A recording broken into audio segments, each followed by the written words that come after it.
We're celebrating the achievements of three employers, Kaiser Permanente, LG&E and KU Energy, and Maine General Health, who have earned distinction for having exemplary health and well-being programs for their workers.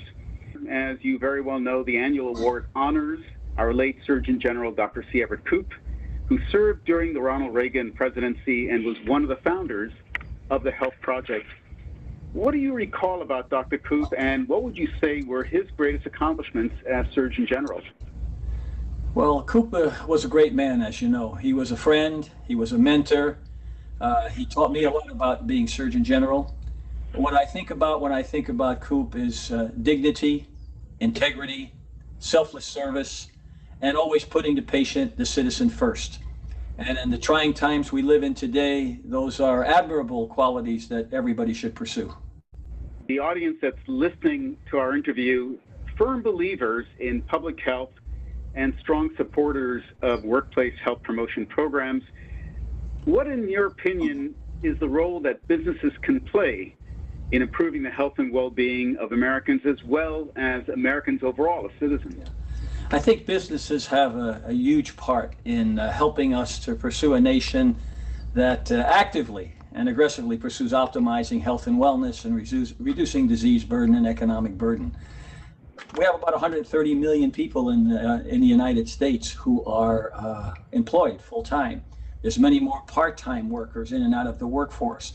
And the employers have a benefit from this engagement as well, because many programs that have emanated show that we can reduce cost, improve quality of life, decrease absenteeism, decrease presenteeism. There's all of these things that are emanated from that. So it's a win-win situation for an employer as well as for the employees and their families.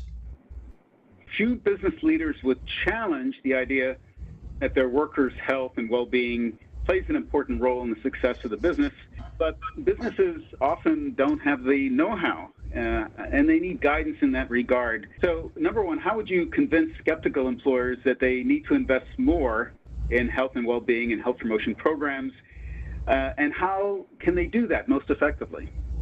Well, I think I would approach it as I did as Surgeon General Koop did as well. On almost any of the issues that we deal with as it relates to the health, safety, or security of the United States, you have to know the business case and you have to know the health case. Depending on if you're going before a special interest group, if you're going before Congress, if you're going before anybody, but understanding where they come from, what their interests are.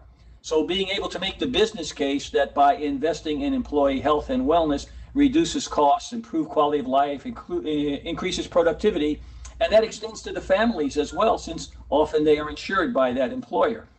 So how do we do that is another issue. But I think there are many options, and there is, as you know, having written about it yourself, that there's a lot in the literature as well. But I think that the employer base is extraordinarily important, and the employers themselves being able to form this distribution network with the best practices to incentivize, to inspire workers to pursue optimal health and wellness, which benefits the business, but benefits the nation overall as we reduce the cost of healthcare and improve the quality of life. Now, you've been in the forefront of innovation, and I'm interested in hearing more about what you're doing right now.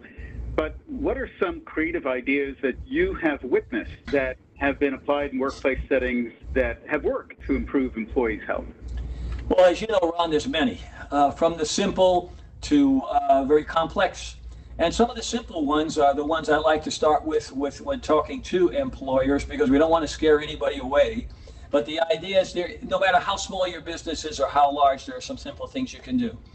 Just being able to be for instance, a walking program at a lunchtime, putting in a healthy food cafe, providing information to employees as to eat this and not that, and here's the reasons. Educating employees in general as to the importance of pursuing optimal health and wellness. Again, it's a win-win, because you want to reduce the cost of healthcare, you want to reduce the disease burden, and you want our employees to be healthier. In doing so, they're more productive at work, you have a happier workplace, it bleeds over into the family as well.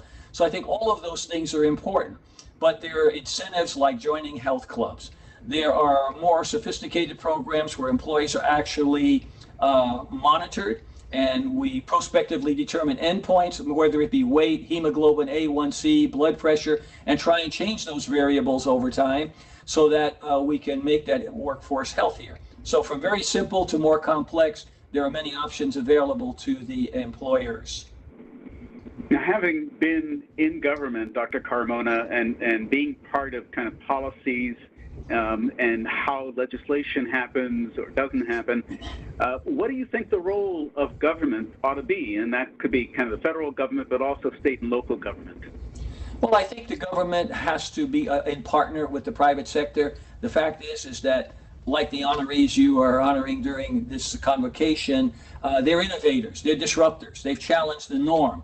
The government sometimes can help. The government can be a partner. The government can enable. The government can fund pilot projects to see what works and what doesn't work. But having worked in the private and public sector, my sense is that most of the innovation, most of the creativity, most of the disruption actually comes from the private sector, from communities who see a problem and work at it. And the employers benefit from that as well.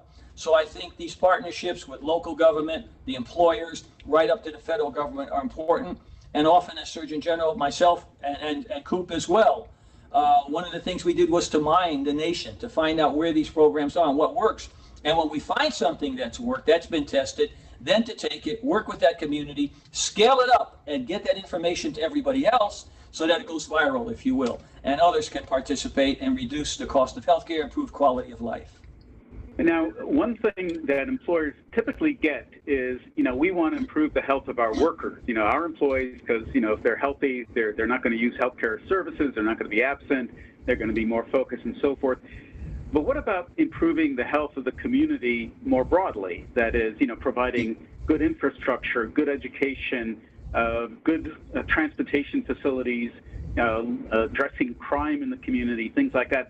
What can be done to convince employers to go beyond their four walls and attend to community needs?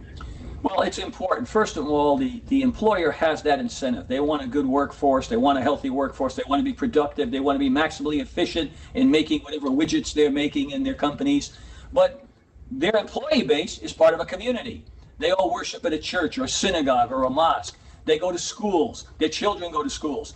So interfacing with the community is very, very important. And often the employer's incentives to keep the community healthy complement what the community is doing. And so both of them being partners can work together on this. And often the community may have ideas. As you well know, some of the challenges we have are the so-called social determinants of health. Where you live, your parents' education, your education, things like that.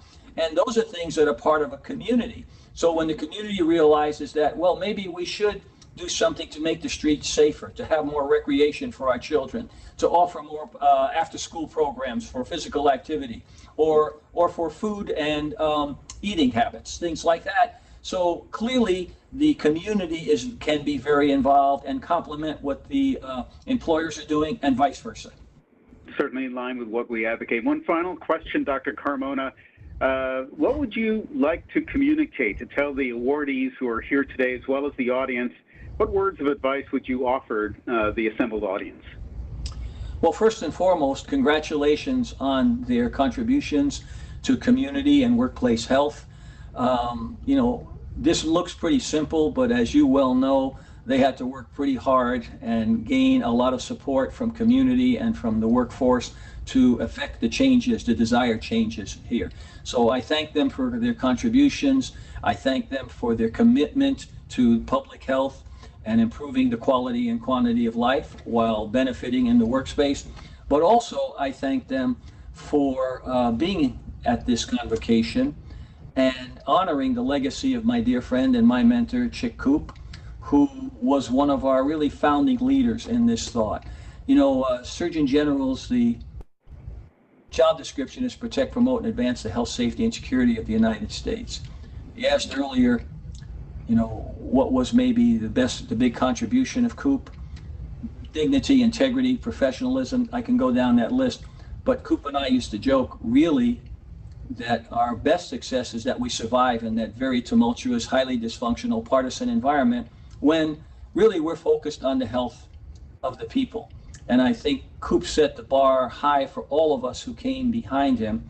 So I think it's important that you, Ron, and the organization and those being honored continue to honor the legacy of Chick Koop, who did so much for us as Surgeon General. Well, thank you so much, Dr. Carmona, for your service to the nation and for being so kind to join us today at the C. Everett Koop Award ceremony.